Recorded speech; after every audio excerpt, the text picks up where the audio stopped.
And this is Mountain News at 6. Good evening. I'm Steve Hensley. More than 6,800 Kentuckians have now been diagnosed with COVID-19. The governor just announced 191 new cases today. The governor says another 10 people have died from the virus. There are now 321 deaths from COVID-19 in Kentucky. But Governor Beshear also says more than 2,500 people have fully recovered, and more than 110,000 people have been tested. That number has gone way up in the last few days. As there are phases to bring back businesses during this pandemic, Floyd County officials are moving forward with phases of their own. WINT's Buddy Forbes has more on the county's decision to reopen its public parks. This empty park may not look like this for long. The parks have been open, but there's still restrictions. We're still asking folks to make sure that they keep their social distance and do the right things. Floyd County reopened its parks and playgrounds Tuesday, saying the fresh air could be a welcome change for a lot of families. We certainly think it's going to be good for people who's got a little pent-up anxiety and want to get out and mingle with their family and friends. But that mingling does not mean gathering.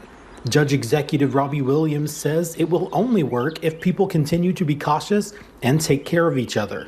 We don't want you coming out, 20, 30 people, bringing the family out and having big family picnics and gatherings. That's not why we're doing this. Those taking children to the park should also take some extra measures to help keep things sanitized. We do have a parks crew that's going out here and cleaning the parks on a daily basis, but we don't have the staff that we're going back to the parks 2 and 3 times a day, wiping swing sets and stuff down. So Williams says it is not going to be how it was. If you keep your 6 feet and you go out in public with the understanding that the person you're talking to may have COVID-19, and if you take that approach with everyone that you interact with, you're going to be fine. But he hopes lifting some of the restrictions can be a breath of fresh air in a time of crisis. In Floyd County, Buddy Forbes, WIMT Mountain News.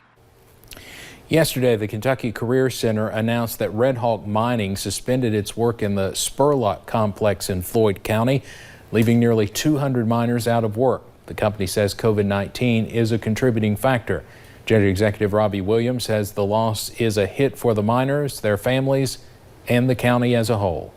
It's going to have a ripple effect through our community, and we hate it because we're being told it's going to be at least 2021 before anything is reopened up there. We are told 182 employees are affected. Today was the first day of COVID-19 testing at the Corbin Arena. The testing is through Kroger. They will be at the arena until Thursday evening. Governor Beshear is urging people to take advantage of the testing as they have the capacity to test 400 people each day, and anybody can go. WIMT's Emily Bennett spent her afternoon at the testing site and has more. There's been a steady stream of cars pulling up to the Corbin Arena today as nearly 400 people had appointments to be tested for COVID-19. This testing is free for anyone. You just have to show an ID and have confirmation of your appointment. All testing sites through Kroger do not allow anyone to just drive up. You must schedule an appointment beforehand, online, or by phone. Corbin Mayor Susie Rasmus was just one of the hundreds to be tested today. She says the testing was simple, just taking 15 minutes. Now the testing is self-administered, so she was handed a little packet with a swab and vial, and the nurse told her how to do it through the window. I'd never had a flu test before in my life. I've never stuck anything up my nose like that before, and I was really nervous about it. I really was. So I just stuck it up my nose. She just kind of told me to keep going, but I was going really slow, and it was a little tight, but then it was fine. The testing will continue tomorrow and Thursday, starting at 8:30 a.m. and wrapping up around 5:30 p.m. Now, most of the spots were filled today, but hundreds are still available for Wednesday and Thursday. In Corbin, Emily Bennett, WIMT Mountain News. The Kentucky Blood Center is calling on anyone who can give to help their cause. With elective surgeries starting back up, they are in desperate need of donations. The centers are still open weekdays from 9 a.m. until 6 p.m. and on Saturdays from 8 a.m. until 2 p.m. That includes a place there in Pikeville. Now, you can make an appointment by calling 800-775-2522 or by going online to kybloodcenter.org. Many businesses are preparing to reopen, but one Pikeville favorite, the Blue Raven, will not be one of them. After 9 years of serving the area, owner Matt Corbin posted the news of the restaurant's closing to its Facebook page over the weekend. He said he and his wife have been thinking about leaving the business, and the pandemic served as the exit sign they needed. Well, Goodwill is set to reopen. They closed back in March in the midst of the pandemic. All 66 retail stores and donation centers in Kentucky will begin operating under normal business hours next Wednesday.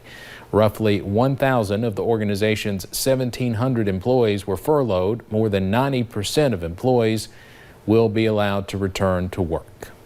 One industry impacted by COVID-19 is the meat market. You've probably seen empty meat shelves or limits on what you can buy. WYMT's Madison Pergram takes us to a local butcher shop in Laurel County that is still serving its customers. I got a beef roast and I got chicken breast and some ground beef. A list of meat is what many people have in hand when they come to CMP Butcher Shop in London. And all we're trying to do is get through the masses and trying to get it where it evens back out again so we can do business as usual. The meat shortage is affecting grocery stores and restaurants. It is also impacting people trying to buy it. Plenty of animals, plenty of hogs, plenty of beef.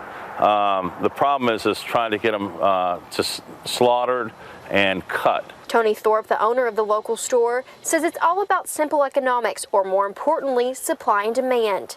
Probably why we have meat and other places don't have meat at this point in time, because we do our own packaging when other places rely on the package to be already there when they get it at the store and just put it on the shelf. People such as Andrea Bells, she lined up outside the store just to attempt to purchase what the store does have on its shelves. And that's why I'm trying, like, every time I'm out to try to grab some things so that, you know, that I'll have a pretty good stock in case prices do go up or there becomes a shortage. While there are additional safety measures in place, the goal of the store remains the same: to serve its customers and community. I have bought up a lot of meat. I have a lot of meat on hand, and I'm trying to keep the prices reasonable where people can feed their children. As they continue to work day in and out to put meat on people's plates. In London, Madison Pergram, WYMT Mountain News.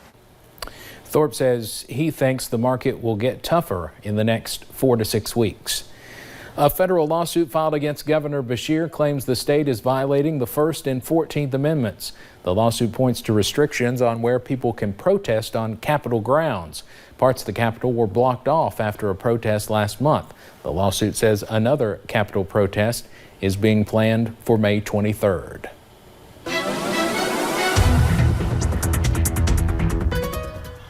Saw that sunshine return once again today. It's been nice out there. It's still a little bit on the cooler side, but beautiful with that sunshine. We're going to take you up to that UVA WISE camera where we can see that mixture of sun and clouds throughout the day. But we're heading into tonight, we're going to start to see that thicker cloud cover move back into the mountains. 59 degrees right now on top of Jackson at the National Weather Service camera over there.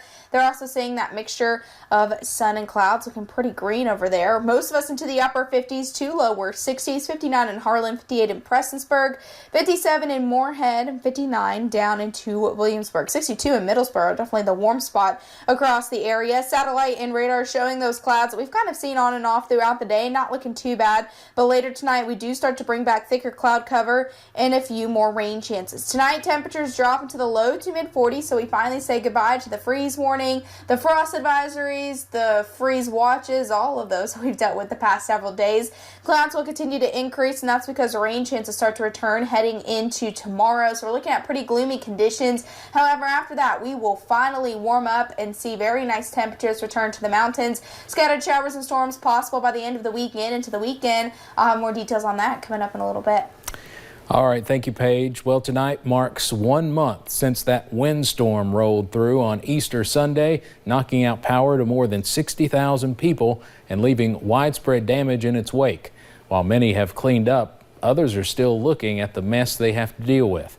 WYMT's Will Puckett has more from Pike County. Have you ever heard the term hanging on by a thread? Well, Teresa Thomas is living it. We did lose the anchors. We lost a few more pieces of the dock and everything. The wind has been unforgiving. And so on windy days, it's all hands on deck up here. She owns East Kentucky Marina, and on Easter Sunday night, her once put together marina was turned upside down. All of the anchors that are out there, there's only a few that you can get to by walking to them, so you have to take a boat to the rest of them, because if you don't, you're going to have to swim to them. This section is held together by just this rope. Another portion, while mangled, still attached. There's no repairs that can be done over here. Their marina is looking at a whole makeover, head to toe needing to be rebuilt. And 1 month removed from that stormy night, looking back a month ago to now, was this, are you where you thought you would be, behind, ahead, thoughts about that? We're behind. The process is moving slower than anticipated, but despite losing the summer months, they plan to make the most of it. In Pike County, Will Puckett, WYMT Mountain News. Thomas plans to have a bait shop placed on land for fishermen. Due to COVID-19, they are not able to have their water park, at least to start the summer off. As for construction, she hopes that is complete by August.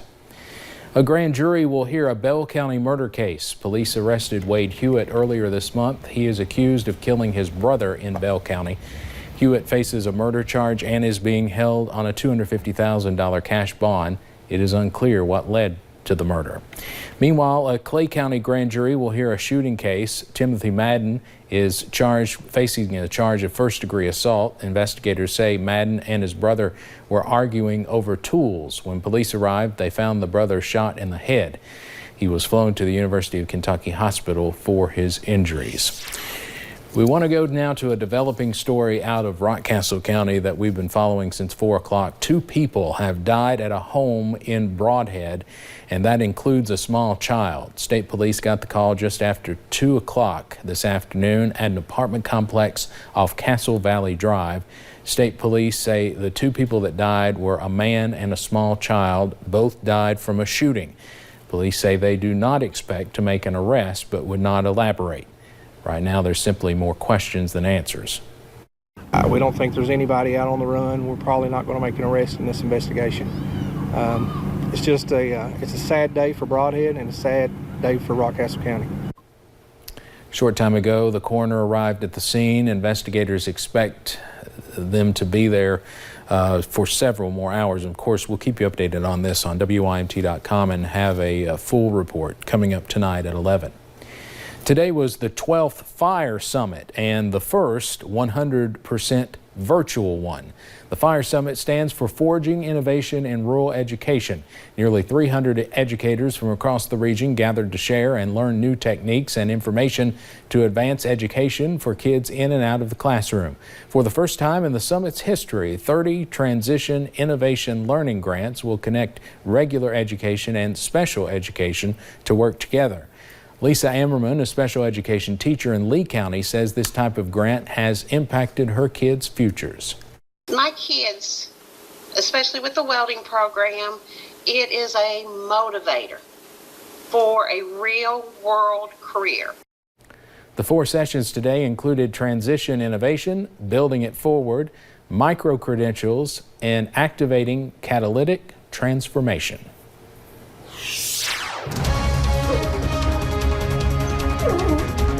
Gloomy conditions return tomorrow, but they won't stick around for too long. I'll have a look at that forecast coming up. But first, a 10-year-old boy is on a ventilator fighting for his life. What his condition is telling doctors about COVID-19.